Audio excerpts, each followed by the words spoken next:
quando a gente tenta botar racionalidade na espiritualidade, será que a gente não está usando um método errado para conseguir provar Deus? Igual Einstein descobriu que no pequenininho existia a quântica e tal, que não funcionava a física convencional. Será que a gente está conseguindo colocar um método correto para analisar se Deus e espiritualidade, essas coisas existem? Muito boa essa pergunta. Vamos lá. A situação... Primeiro, eu não acho que Deus é provável cientificamente. Perfeito. Eu concordo com você que não é isso. Eu acho que é possível investigar cientificamente, nós vamos poder falar isso com mais detalhe, a sobrevivência da mente, da consciência após a morte. Isso tem dados de investigar cientificamente. A existência de Deus ou não, isso claramente eu acho que extrapola a perspectiva da ciência, embora a ciência ela pode produzir fatos e conhecimentos que são compatíveis, que sugerem a existência de Deus, por exemplo. Só para dar um exemplo, a ideia do fine tuning, do ajuste fino do universo. Basicamente, a gente sabe hoje, em termos de ciência, que se as leis básicas da física, qualquer uma delas, as 4 forças, né, nuclear forte, nuclear fraca, eletromagnética, gravitacional, se elas fossem 0,0001% diferente do que são, nada do que existe existiria. E assim inúmeras outras situações. O Big Bang, quando o Big Bang... Esse é outro exemplo, só aproveitando, lembrei de outro exemplo, né? O Big Bang. Tem um caso interessante, eu vou contar para vocês. Tem um cara que é padre, físico, com doutorado em física, trabalhou no CERN, naquele laboratório da Europa, que o acelerador de partículas maior que a gente tem. E ele é coordenador da área de ciência e religião na Universidade de Oxford. E aí perguntaram para ele como que ele pode ser padre e acreditar no Big Bang. Porque vai contra. A gente aprende, por exemplo, que o Big Bang seria uma coisa de negação de Deus, porque explica tudo. Como se fosse o oposto, né? O E inverso. ele fala, é muito fácil para mim ser padre, acreditar no Big Bang, já que eu sou físico também. Porque quem criou a teoria do Big Bang foi um padre. Foi o cosmólogo Georges Lemaitre, um cosmólogo belga, que era padre. E mais detalhe, olha que coisa interessante. Na época, isso em 1930 mais ou menos, o pessoal materialista ateu defendia que o universo não teve começo. O universo sempre existiu, então não precisa de Deus. Quando ele propõe a teoria do átomo primevo, basicamente que o universo teria começado de uma grande explosão e teria se expandido, e essa expansão do universo seria uma prova de que o universo está crescendo a partir de uma explosão inicial... Essa visão foi muitas vezes as pessoas com a visão mais ateia materialista reagiram a essa proposta. Foi proibido na União Soviética a teoria do Big Bang do Georges Lemaitre, porque era uma teoria religiosa. Não tinha nada de religiosa a teoria, era uma teoria científica que um cara que também era religioso, mas também era astrônomo, propôs. Então a teoria do Big Bang. E mais interessante, o nome Big Bang é um nome que foi feito para zoar da teoria.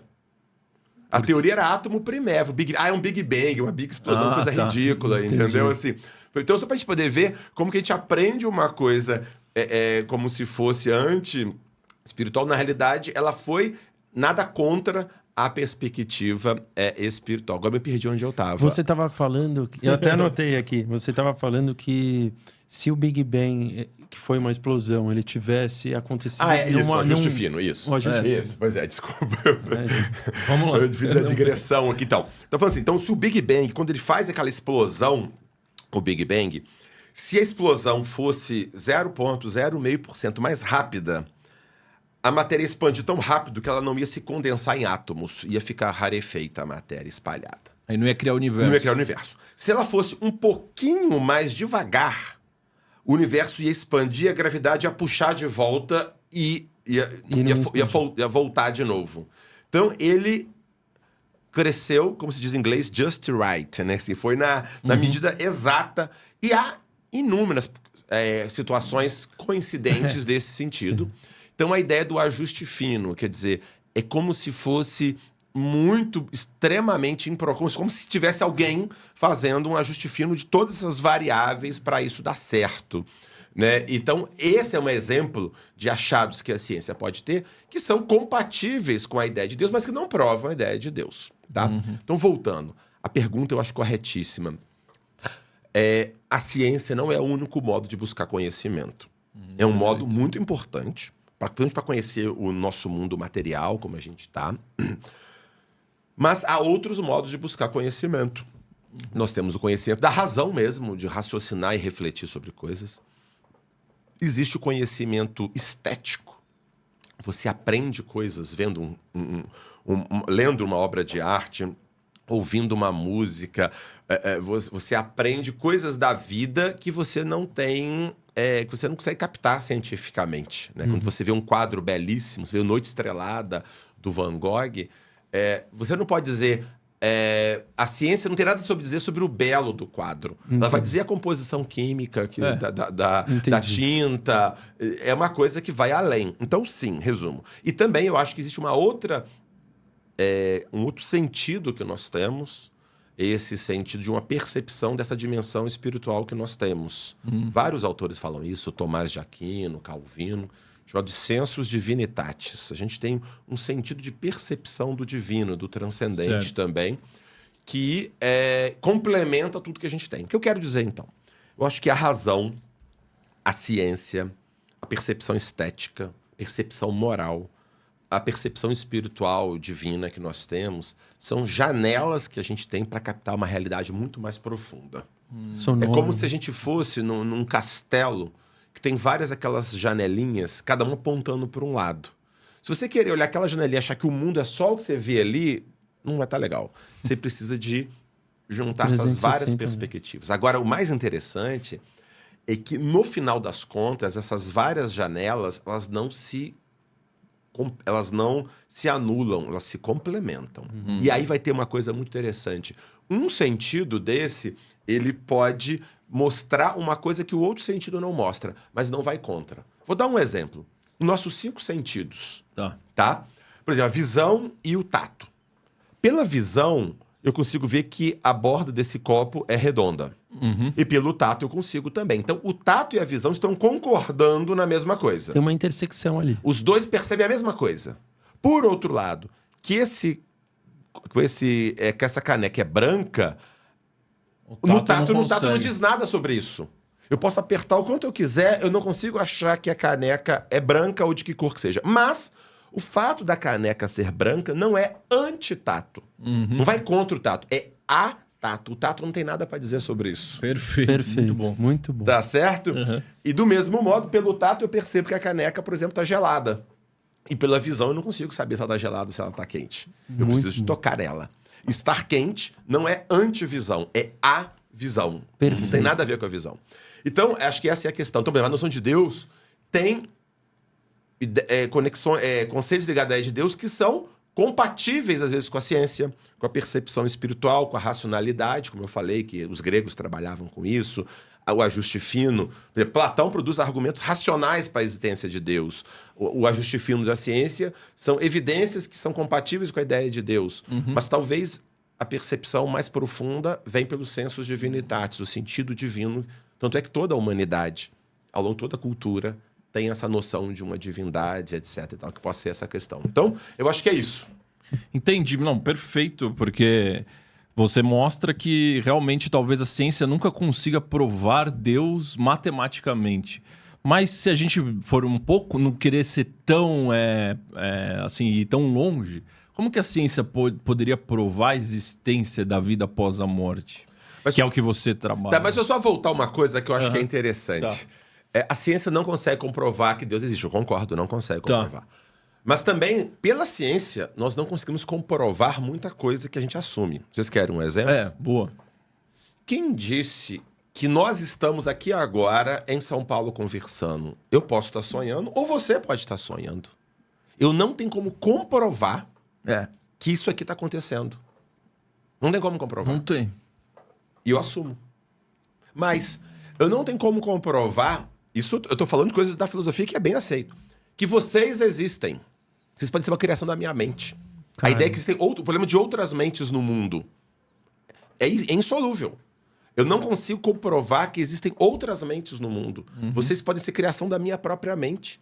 e pronto. Um Matrix, pode ser uma Matrix aí e tal, na minha cabeça que vocês não existem. Mas é óbvio, todos nós agimos Assumindo. como que se as pessoas existem. Há muitas evidências que sugerem que outras pessoas existem. Mas isso não é comprovado. Porque Não é comprovado. Só para finalizar, não é comprovado. Isso o Bertrand Russell, que é um filósofo importante do século XX, falava. Não tem como comprovar que o universo não foi criado há um segundo atrás com todas as memórias implantadas na nossa cabeça. Se a gente foi criado agora, nesse momento, com tudo implantado na nossa cabeça. Não tem como provar. Não tem como comprovar que isso não é verdade. Então, só para gente ter uma ideia, então, há muitas coisas que a gente não tem. Não quer dizer que a gente tem que aceitar qualquer coisa. Não é isso de forma nenhuma que eu estou falando. Sim. O que eu estou dizendo é que existe um limite também do quanto a gente consegue realmente comprovar coisas básicas da vida. A relação causal, desde David Hume, filósofo importante, né, do século XVII, não é possível comprovar a relação causal entre as coisas. Se você for apertar mesmo, você não consegue ter. Mas todo mundo assume que se eu entrar na frente do trem, eu vou morrer. Ninguém vai testar isso, né? Se isso é verdade ou não. Então, só para mostrar que... Então, a ideia de que como eu não consigo comprovar cientificamente ou inquestionavelmente a ideia de... não exista. Há muitas coisas na vida que a gente tem uma série de evidências fortes, sugestivas, mas que eu não tenho bater o martelo 100% garantir, eu não consigo. Então, só para antes da gente entrar nessa questão da vida após a morte, que é a pergunta do Maurício, você falou das janelas do castelo, né? Legal. Cada janela tem uma vista. Várias vistas são bonitas, né? Por que ainda existe hoje aqui a narrativa de que a ciência, de fato, é a top one? Se ela não prova, de fato não existe. Pelo menos essa é uma visão que é clara. Tanto que o que não é ciência é a chamada pseudociência, que acaba sendo até meio que um nome pejorativo. Um nome pejorativo para teorias mais ligadas à espiritualidade. Olha só, então, eu acho que esse é um tema delicado. O importante, eu não sou contra a ciência. Pelo contrário, eu faço a minha vida trabalhando com ciência. Exato. E defendo profundamente a ciência. Isso é muito importante deixar isso claro. Sim. Eu estou dizendo que ela não responde todas as questões da vida. Ela tem um limite do que ela pode fazer. Ela está numa janela. E para muitas coisas, a ciência é a coisa mais importante. Eu sou médico.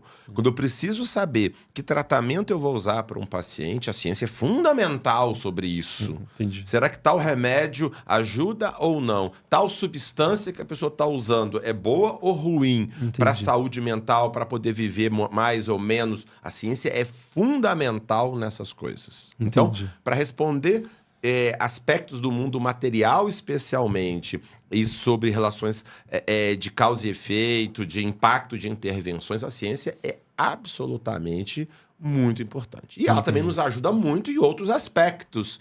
Desde, por exemplo, a ciência, ela não vai dizer, por exemplo, o que é certo, o que é errado. Isso é a ética que diz. Mas a ciência vai me dar elementos para ajudar a decidir o que é certo, o que é errado. Por exemplo, se eu tenho um valor que cuidar do meu corpo e do corpo das pessoas é uma coisa importante, a ciência não diz isso. Isso é um valor ético. A ciência vai me dizer o que ajuda a cuidar do meu corpo, o que ajuda a cuidar do corpo dos outros, o que pode melhorar. Então a ciência vai me dar ferramentas para isso. Ela está sempre próxima. Então a ciência é extremamente importante, quero deixar isso bem claro. Sim. Aí vi outra questão. E para defender a espiritualidade, eu não preciso negar ou desvalorizar a ciência. Perfeito. E também não preciso defender pseudociência, porque existe pseudociência, que é o quê? Você falar certas ideias, apresentando como se fossem científicas, como se a ciência estivesse demonstrando, e ela não está demonstrando isso. Entendi. Isso é pseudociência, e tem que ser criticado mesmo. Entendi. Então, sem provas, existe né? sim pseudociência, ou seja, existe um abuso da ciência, tá? Por exemplo, na minha área é muito comum. Porque a mecânica quântica... A maior parte do pessoal fala de mecânica quântica e espiritualidade, grande parte das coisas são altamente problemáticas cientificamente falando. Sim. Então tem muita coisa na área mesmo da espiritualidade, tem muita coisa que... Então isso é importante. O fato de a gente ter abertura para estudar a espiritualidade não significa que a gente aceita qualquer coisa. Perfeito. Perfeito. Eu costumo brincar no nosso grupo de pesquisa na Federal de Juiz de Fora, na Universidade Federal de Juiz de Fora, que é o NUPS, o Núcleo de Pesquisa, Espiritualidade e Saúde. A gente tem um lema que eu brinco, que o bom pesquisador tem que ser um pouco paranoico e um pouco obsessivo. Ele tem que ser paranoico e tem que ser desconfiado. Ele não pode sair acreditando, desde, como a gente comentou, desde narrativas que a gente ouviu da história, Sim. ou que alguém relatou alguma coisa. Ele precisa ser desconfiado, quer dizer, qual que é a evidência, qual que é e tal. E obsessivo, que ele tem que ser rigoroso. O que realmente os dados mostram. Então, a abertura científica para essas coisas não significa aceitar qualquer coisa. Significa que tem que usar com rigor o estudo e a investigação sobre isso. Inclusive, por exemplo, para o nosso livro Ciência da Vida Após a Morte, nós só colocamos estudos sobre fenômenos espirituais que há um bom número de estudos científicos de boa qualidade sobre o assunto.